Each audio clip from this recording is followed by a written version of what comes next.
Assalamualaikum warahmatullahi wabarakatuh. Sahabat, selamat jumpa lagi dengan channel Ngaji Tipis-Tipis. Di video kali ini saya akan memperkenalkan sosok biarawati yang menjadi mualaf. Beliau adalah Ustadzah Irena Handono. Selamat menyaksikan.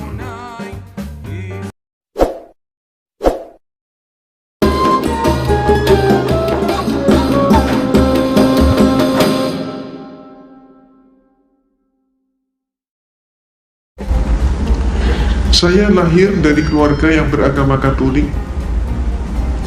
Sedangkan ibu dan bapak begitu lahir yang didengar adalah suara adzan dan iqamah. Ibu bapak berusia 5-6 tahun sudah masuk dalam untuk mempelajari kitab suci Al-Quran, belajar ngaji. Sedangkan saya ketika umur 6 tahun saya dimasukkan Sunday School, sekolah minggu, yaitu kursus untuk mempelajari agama Kristen ataupun Katolik. Dan saya mendapatkan prioritas, yaitu menikmati Sunday School secara privat yang diberikan oleh seorang Moederoverste. Moederoverste yaitu pimpinan biara. Mengapa demikian? Antara lain dikarenakan ayah ibu saya adalah donatur terbesar gereja. Ketika kemudian saya remaja, saya masuk organisasi di gereja yang namanya Legio Maria. Legio dari kata legion, Maria maksudnya adalah Siti Maryam binti Imran, ibu daripada Nabi Isa alaihissalam. Visi misi organisasi itu adalah mencari domba tersesat. Siapa yang dimaksudkan domba tersesat? Yang dimaksudkan domba tersesat bukan kambing-kambing yang kita potong saat Idul Adha, tapi yang dimaksudkan domba tersesat adalah siapapun orangnya yang belum Kristen.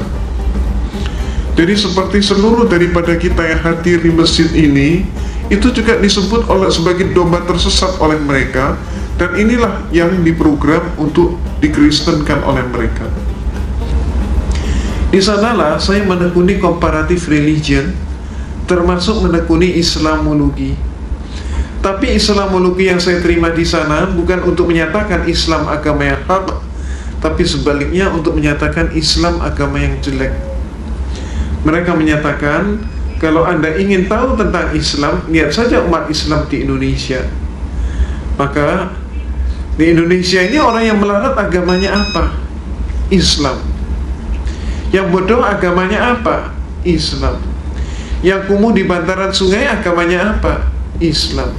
Yang kehilangan sandal sepatu hari Jumat siapa? Islam.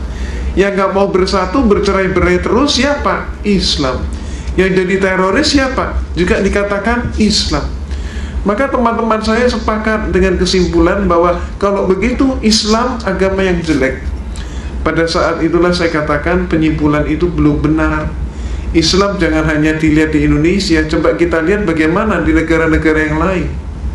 Saya kemukakan contoh, coba kita lihat bagaimana di Filipina. Di Filipina ternyata orang yang melarat dan bodoh agama mereka bukan Islam, tapi adalah Kristen dan Katolik. Meksiko adalah negara yang miskin, dan di sana yang jadi maling ayam, pencopet, pencuri, pemabuk, pemerkosa, penjudi dan lain sebagainya tidak ada satupun yang Islam. Semuanya adalah Katolik atau Kristen. Mesir keadaannya berbalik dengan tanah air kita. Kalau di Indonesia kita berbicara tentang pembantu rumah tangga dan dikatakan beragama Islam, majikannya banyak yang non-Islam. Tapi kalau di Mesir terbalik. Di Mesir justru majikan beragama Islam dan pembantunya justru Kristen dan Katolik. Dan selaris yang paling murah mereka datangkan dari Filipina yang beragama Katolik. Irlandia adalah sebuah negara yang tidak pernah selesai dengan konflik internal antara selatan dan utara. Dan yang konflik itu tidak melibatkan seorang pun yang Islam. Semuanya yang konflik adalah orang Protestan dengan orang Katolik. Mereka itulah yang saling membantai dan saling membunuh. Dan oleh masyarakat Eropa, yang dijuluki sebagai teroris itu adalah Irlandia dengan julukan khusus sebagai teroris Eropa. Lebih lanjut lagi kita ke Italia. Di Italia yang menjadi gembong obat bius dan perjudian, tidak ada satupun yang Islam. Semua mafioso beragama Katolik. Maka saya katakan kepada dosen saya, Pater, sebutannya Pater atau Pastor, saya katakan Pater, pertama kali saya pelajari adalah surat Al-Ikhlas. Qul huwallahu ahad, Allahu samad, lam yalid wa lam yulad wa lam yakul lahu kufuwan ahad. Malamnya saya ngaji surat Al-Ikhlas, persis pagi harinya saya mendapatkan kuliah teologi di mana dosen saya menyatakan Tuhan itu satu tapi pribadinya tiga. Inilah penyelenggaraan Allah. Sehingga malam harinya ada kekuatan yang mendorong saya untuk kembali ngaji. Allahu ahad. Ini yang benar menurut suara hati saya begitu. Maka hari-hari berikutnya saya dialogkan dengan dosen saya. Saya katakan, Pater, saya belum paham hakikat Tuhan. Maka kemudian dosen saya pun bertanya, bagaimana mungkin seorang biarawati tidak paham hakikat Tuhan? Kaget sekali dia. Maka dia pun maju ke papan tulis, menggambar sebuah segitiga sama sisi. AB sama dengan BC sama dengan CA. Saya ditanya, segitiga ini berapa? 1. Sisinya berapa? 3. Itulah Tuhan itu satu tapi pribadinya 3, kata dosen saya.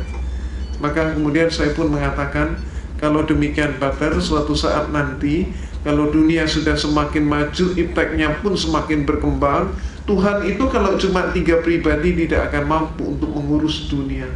Paling setidak-tidaknya harus mendapatkan penambahan menjadi 4 pribadi. Jawab dosen saya, tidak bisa. Saya jawab, bisa saja. Maka saya pun maju ke papan tulis, menggambar segi 4 sama sisi. Kalau dosen saya menyatakan Tuhan itu pribadinya 3 dengan menggambar segitiga, maka saya gambar segi 4 sama sisi, sah-sah saja kalau saya katakan Tuhan itu pribadinya 4. Apa kata dosen saya? Tidak boleh. Kalau tadi tidak bisa, sekarang menjadi tidak boleh. Maka kemudian saya tanya, kenapa? Jawabnya, ini dogma. Dogma adalah hukum atau aturan yang dibuat oleh pemimpin gereja. Maka saya tanya, Pater, kalau saya belum paham dogma itu bagaimana? Dia mengatakan, Anda paham atau tidak, terima saja, telan saja, dan jangan dipertanyakan. Kalau Anda bertanya, kalau Anda ragu, hukumnya dosa. Walaupun saya sudah dijawab seperti itu, tapi malam hari ada keinginan yang demikian. Dan kemudian saya diskusi lagi, sampai pada klimaksnya saya bertanya tentang sejarah gereja. Saya katakan, Pater, menurut semua literatur yang saya pelajari dan kuliah yang saya terima, Yesus yang oleh umat Islam disebut Nabi Isa alaihissalam, ternyata Yesus itu untuk pertama kalinya dilantik menjadi seorang Tuhan. Peristiwa itu baru terjadi pada tahun 325 Masehi. Jadi sebelum tahun 325 Masehi, Yesus belum jadi Tuhan. Yang melantik Yesus jadi Tuhan siapa? Yang melantik Yesus jadi Tuhan adalah seorang raja Romawi, yaitu Konstantin. Pelantikannya terjadi dalam rangka sebuah konsili. Konsili ini bahasa Latin Romawi, artinya adalah konferensi, atau istilah kita yang lain adalah muktamar. Terjadi di kota Nizea. Maka disebut konsili Nizea tahun 325 Masehi. Ini untuk pertama kalinya Yesus jadi Tuhan. Jadi sebelum itu dia belum jadi Tuhan. Sayangnya sejarah ini tidak dipahami oleh 98% umat Kristen, walaupun sejarah ini ada di dalam buku-buku mereka. Cuman dengan sengaja pemimpin-pemimpin gereja menutup sejarah tersebut agar supaya umatnya tetap tidak tahu. Kenapa? Kalau sampai umatnya tahu, umatnya akan terguncang sekali kalau mengetahui Yesus diproses dari manusia menjadi Tuhan, dan yang melantik adalah seorang manusia. maaf, keadaan yang terjadi di tanah air kita, Kristennya sendiri juga nggak ngerti konsep ketuhanan Yesus, tidak tahu sejarahnya.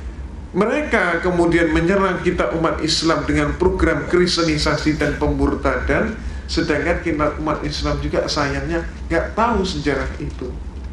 Itu sebabnya apa yang saya informasikan ini termasuk menjadi bekal dakwah kita.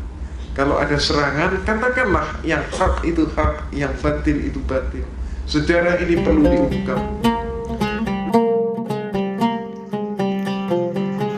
Sahabat, demikian ulasan singkat dari Ustazah Irena Handono, sang mantan biarawati yang menjadi mu'alaf. Semoga